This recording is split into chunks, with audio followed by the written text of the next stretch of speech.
नमस्कार, स्वागत है आप सभी का। मैं हूं हिमांशु और आप देख रहे हैं हलचल इंडिया, बेबाक खबर तेज असर। आइए नजर डालते हैं आज की खबरों पर। मुजफ्फरनगर जनपद के मेरठ रोड स्थित मधुबन रेस्टोरेंट पर नगर पालिका के सभासदों की बैठक का आयोजन किया गया, जिसमें नगर पालिका सभासदों के द्वारा चर्चा करते हुए कहा गया कि आगामी 6 जुलाई को होने वाली नगर पालिका की बोर्ड बैठक में वह कुछ भ्रष्टाचार को उजागर करेंगे, क्योंकि नगर पालिका चेयरमैन अंजू अग्रवाल के द्वारा केवल अपने चहेते सभासदों के वार्ड में ही कार्य कराया जा रहा है। जो कि नगर पालिका चेयरमैन अंजू अग्रवाल कार्य करा रही है, वह भी अपने चहेते समर्थक के क्षेत्र में ही हो रहे हैं। सभासद विकल्प जैन ने कहा कि नगर पालिका चेयरमैन अंजू अग्रवाल ना तो सभासदों की सुनती है और ना ही अधिकारियों की सुनती है, केवल वह अपनी मनमर्जी से कार्य करती हैं। कल हमें 6 तारीख को होने वाली बजट की बैठक का एजेंडा प्राप्त हुआ है, जो नगर पालिका द्वारा समस्त मेंबरों को उपलब्ध करा दिया गया है। उसी संबंध में और उससे असंतुष्ट जितने भी सभासद हैं, उस गोलमाल को उजागर करने के लिए आज हमने चर्चा के रूप में यहाँ पे कंपनी बाग में हम सारे इकट्ठे हुए हैं। मतलब किस तरह की चर्चा कर रहे हैं यहाँ पे, किन मुद्दों को लेकर? देखिए, नगर पालिका में पूरी तानाशाही चल रही है। जो हमारी चेयरमैन साहिबा हैं, वो ना तो किसी सभासद की सुनती हैं, ना किसी अधिकारी की सुनती हैं, ना किसी नेता की सुनती हैं। जो उनके मन में आता है और जो उन्हें अच्छा लगता है, केवल वो वही कार्य करने का काम कर रही हैं। पूरा शहर उनको एक आंख से देखना चाहिए, परंतु जो सभासद उनकी चोरी में शामिल हो रहे हैं और उनके कंधे से कंधा मिलाकर चल रहे हैं, केवल उन्हीं के वार्ड में काम हो रहा है। हम ये चाहते हैं कि इस शहर का विकास एक समान और एक रूप से हो, इसमें कोई भी भेदभाव ना किया जाए। उनका कहना है कि मतलब पूरे शहर में नाले की सफाई कराई जा रही है। अब यही तो मेरा कहना है। नगर पालिका द्वारा एक 18 लड़कों की टीम नाला गैंग के रूप में बनाई गई। बहुत अच्छा और सुंदर अथक प्रयास था हमारी चेयरमैन साहिबा का। हम सब ने मुक्त कंठ से इसकी प्रशंसा की, परंतु नाला गैंग को भी केवल उन्हीं वार्डों में भेजा जा रहा है जो सभासद चेयरमैन के पक्ष में हैं और चेयरमैन साहब के अच्छे और बुरे कार्य में उनका साथ देते हैं।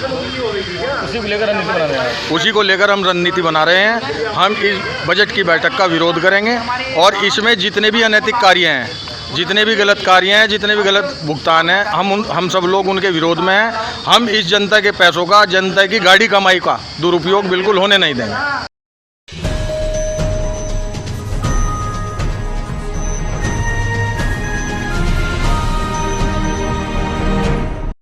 मुजफ्फरनगर के अलमासपुर में कश्यप छात्रावास में संवैधानिक आरक्षण संघर्ष मोर्चा का दूसरा स्थापना दिवस मनाया गया। राष्ट्रीय संयोजक इंजीनियर देवेंद्र कश्यप ने संगठन स्थापना दिवस के अवसर पर सभी पदाधिकारियों और समाज के लोगों का धन्यवाद किया। उन्होंने कहा कि संगठन के 1 वर्ष के कार्यकाल में 17 जातियों का आरक्षण की लड़ाई को मजबूती के साथ लड़ा गया। पिछले 1 वर्ष में 17 दिवसीय अनावृत धरना दिया और 51 दिवसीय आरक्षण जन जागरण ज्योत रथ यात्रा शाकुंभरी देवी से चलकर जंतर मंतर दिल्ली तक चली गई। उन्होंने कहा कि संगठन में आगे भी 17 जातियों के आरक्षण की लड़ाई को मजबूती के साथ लड़ेगा। राष्ट्रीय अध्यक्ष राकेश कश्यप ने कहा कि संगठन आगामी दिनों में गांव-गांव जाकर समाज को जागरूक करेगा और समाज के अधिकारों की लड़ाई लड़ेगा।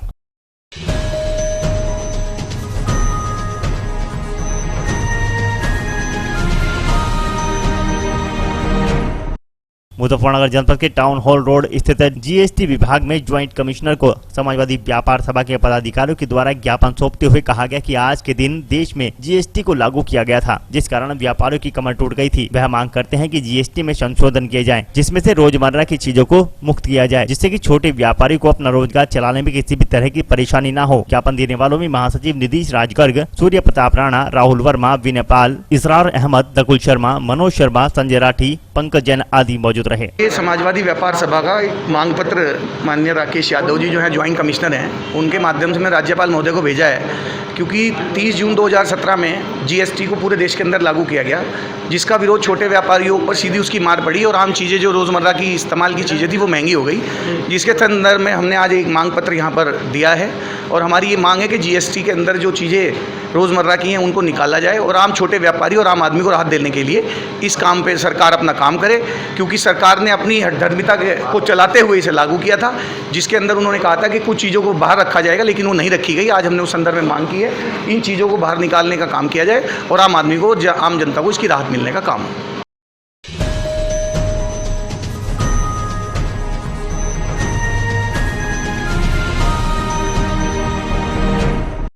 मुजफ्फरनगर के महावीर चौक स्थित समाजवादी पार्टी कार्यालय पर अन्य पार्टियां छोड़कर आए लोगों को पार्टी की सदस्यता दिलाई गई। समाजवादी पार्टी के जिला मीडिया प्रभारी साजिद हसन ने बताया कि अन्य दलों से लगातार सपा में आने को लेकर उत्साह बढ़ रहा है। इसी कड़ी में आम आदमी पार्टी के कार्यकर्ताओं ने सपा कार्यालय पर सपा जिला अध्यक्ष प्रमोद त्यागी व अन्य सपा नेताओं के समक्ष आप छोड़कर सपा की सदस्यता ग्रहण की। समाजवादी पार्टी के जिला अध्यक्ष प्रमोद त्यागी एडवोकेट ने घोषणा करते हुए कहा कि आम आदमी पार्टी के सक्रिय कार्यकर्ता व जिला उपाध्यक्ष रोहन त्यागी ने समाजवादी पार्टी के राष्ट्रीय अध्यक्ष व पूर्व मुख्यमंत्री अखिलेश यादव की विकास व सबको सम्मान देने की नीति से प्रभावित होकर अपने दर्जनों आप कार्यकर्ताओं के साथ समाजवादी पार्टी में आने का निर्णय लिया। पार्टी के हमारे जिला उपाध्यक्ष रहे हैं रोहन त्यागी, उनके साथ बहुत बड़ी संख्या में उनके कुछ साथी हैं, तुषार जैन, अनुराग पाल, राहुल त्यागी, अनुज त्यागी, नरेंद्र त्यागी, आबाद त्यागी, पवन त्यागी, कुमार गौरव, सिद्धार्थ, मयंक शर्मा और सैकड़ों कई दर्जन लोग हैं जो बाहर बैठे हैं,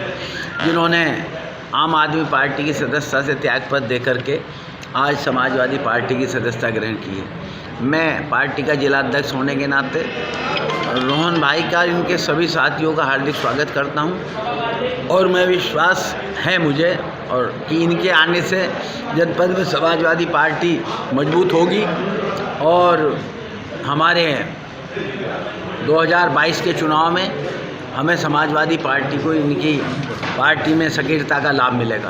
अध्यक्ष जी, 2 दिन पहले आपने कलेक्ट्रेट पे धरना दिया था जरीन वार्ड सभा उसके लिए, कल उन्होंने शामिल हुए वो समर्थन। देखिए, हमने धरना क्यों दिया था सभी विपक्षी पार्टियों ने कि भारतीय जनता पार्टी दुरुपयोग कर रही है सरकार का, प्रशासन पर दबाव बना रही है और हमारे सदस्यों को तरह तरह से परेशान किया जा रहा है। उसका उदाहरण सिद्ध हो गया। उनके खिलाफ एक मुकदमा उनके प्रतिष्ठान बंद 307 की एप्लीकेशन परसों दी गई। मैं जो बता रहा हूँ आपने लिखा भी है संदीप भाई ने, मैं इनका पढ़ रहा था कमेंट्स में, उस कमेंट्स के बारे में भी कहता हूँ। 307 की परसों एप्लीकेशन थाना मंडी में और चारों भाइयों के खिलाफ दी गई और ये कहा गया जेल भेजे जाएंगे, तुरंत आपकी मेंबरशिप ख़त्म की जाएगी। तो जिस तरीके से दबाव बनाते हैं, एक आदमी के दबाव सहने की एक क्षमता होती है। आदमी सामाजिक तौर पे, मेरी महिला भी जेल जाएगी, मेरा बिजनेस बंद कर दिया गया, बहुत साहसिक लोग हैं जो इस दबाव को झेल पाएं। जिस तरह से आप लोग दावा कर रहे थे कि विपक्ष एक है, मजबूती से लड़ाई लड़ेगा, क्या? हाँ, तो विपक्ष एक है ही, विपक्ष से लड़ाई नहीं लड़ रहा। जनतंत्र में हम क्या करें? क्या हिंसा करें हम भी उनकी तरह? हमारे केस से तो डीएम एसएसपी कार्रवाई नहीं कर सकते। पार्टी के नेता अर्जुन पहलवान के द्वारा ये पूरी रणनीति तैयार की गई, तो किस तरह की पार्टी निष्कासित करेगी? समाजवादी पार्टी से तो टिकट अजीत भी मांग रहे थे जिन्होंने एफआईआर की है। अगर व्यक्ति का चरित्र ऐसा है, जिसने एफआईआर कराई है 420 की अजीत ने, वो भी समाजवादी पार्टी से टिकट मांग रहे थे। ये तो मैं कहता हूँ अवसरवादी लोगों की कौन सी मानी है? जिन लोगों ने मैं किसी व्यक्ति को सर्टिफिकेट देने वाला मैं कोई नहीं होता हूँ। अवसरवादी लोग हर जगह हर स्थान पर जिंदा हैं। जिन लोगों ने समाजवादी पार्टी के साथ गद्दारी की है, तो उन्हें पार्टी क्या निर्णय लेगी, उनके खिलाफ किस तरह की कार्रवाई की न्याय है उसमें? ये ऐसा है, जांच करा करके उनके खिलाफ कार्रवाई की जाएगी। हम क्या कर सकते हैं? उनकी पार्टी मेंबरशिप निलंबित कर सकते हैं। हम एफआईआर तो हमारे नहीं कर सकते, ना एफआईआर हमारे केस से कोई दर्ज करेगा। तो नियाज को भी पार्टी से निष्कासित किया जाएगा। अब ये कार्रवाई सलाह से की जाएगी, ऐसे नहीं की जाती। हम तो अर्जुन को भी करेंगे, अजीत को भी करेंगे, नियाज को करेंगे, लेकिन बैठ के जांच करके सब कार्रवाई करेंगे। दिक्कत ये है, जिसने एफआईआर कराई है उसके खिलाफ, वो भी समाजवादी से टिकट मांग रहा था, अजीत भी। कहाँ तक जवाब देवें? किस को जवाब देवें? अब व्यक्ति के चरित्र को तो मैं तय नहीं कर सकता ना। आपके पत्रकारों में बहुत से लोग बहुत गलत काम करते हैं, आप उनकी जिम्मेदारी ले लोगे क्या? बताइए। हर अपनी तो ले सकते हैं। तो हम पार्टी के कार्यकर्ता हैं, हमारे लोग लड़ाई लड़ेंगे और आगे भी लड़ेंगे। हम प्रमुखी में भी हम लड़ाई लड़ेंगे। पता लगा जिस बीडीसी के लिए हम प्रमुखी में लड़ाई लड़ रहे हैं वो बीडीसी पर टूट जा, तो उसकी हमारा तो सिद्धांत के लिए लड़ने की जिम्मेदारी है। हम बीजेपी की जातियों के खिलाफ, प्रशासन के दुरुपयोग करने के तरीके के खिलाफ हम लड़ाई लड़ते रहेंगे, फिर भी धरना प्रदर्शन करेंगे। अब अगर व्यक्ति दबाव में आके टूट जाता है तो हम क्या करें?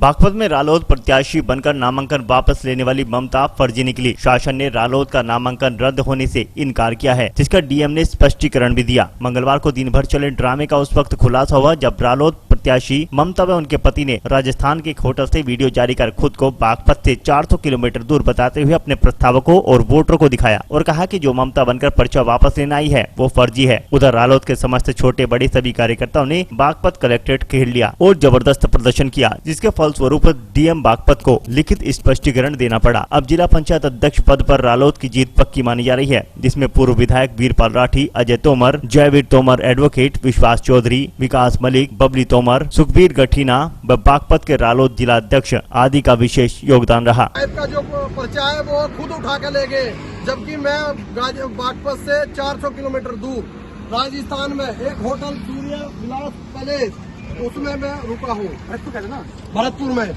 और मेरे दोनों प्रस्ताव रीता मलिक जी भी और सुनील जी भी मेरे साथ हैं।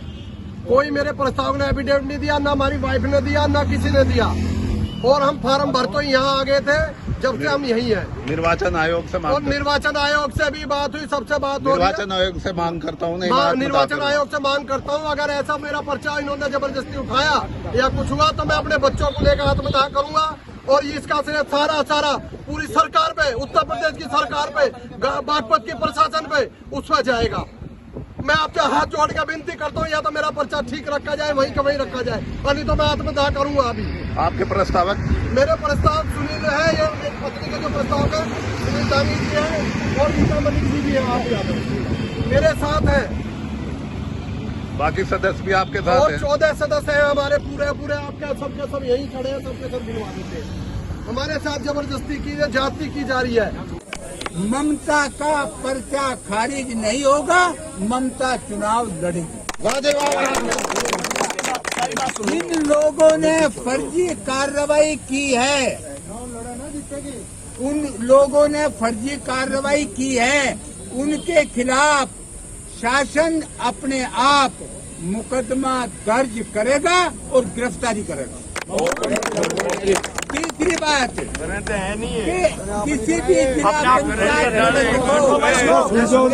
क्या महत्वपूर्ण हो सकता है, आज के बाद किसी भी जिला पंचायत सदस्य को पुलिस प्रशासन या शासन या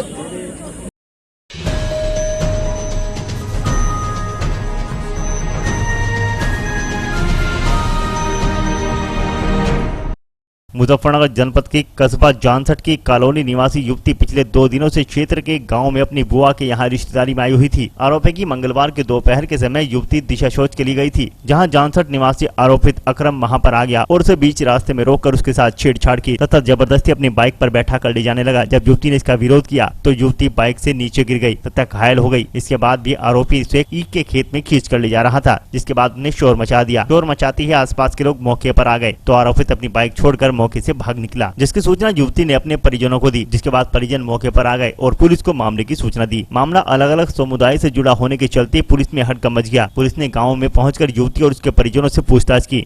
और ये अकरम नाम का लड़का जो है ये परेशान कर रहा है इसे। मैं बीच में इसे समझाया था तो ये कहा कि नहीं मैं तो कुछ ना कर रहा, मैं फोन भी नहीं करता ना मैं बात भी नहीं करता। तो मैं कही कि देखा और कभी बीच में अगर कुछ हो जाएगा तो मैं पुलिस का सहारा लूँगी।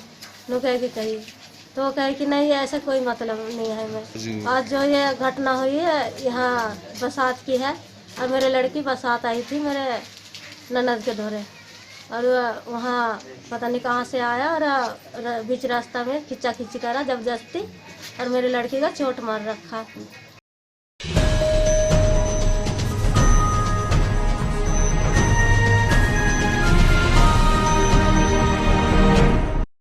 मुजफ्फरनगर जनपद के सहारनपुर स्टेट हाईवे पर उस वक्त अफरा तफरी मच गई जहां पर फैक्ट्री संचालकों के द्वारा मलबा सड़क पर फेंक दिया गया। स्टेट हाईवे पर इससे कीचड़ उत्पन्न हो गया। मामले की सूचना मिलते ही रोहाना चौकी प्रभारी प्रवेश शर्मा मौके पर पहुंचे और कर्मचारियों के साथ मिलकर सड़क को साफ कराया। अगर यहाँ पर यह मलबा ऐसे ही फैला रहता तो यहाँ पर बड़े हादसे भी हो सकते थे। सवाल यही उठता है कि फैक्ट्री संचालकों को क्या किसी का डर नहीं है?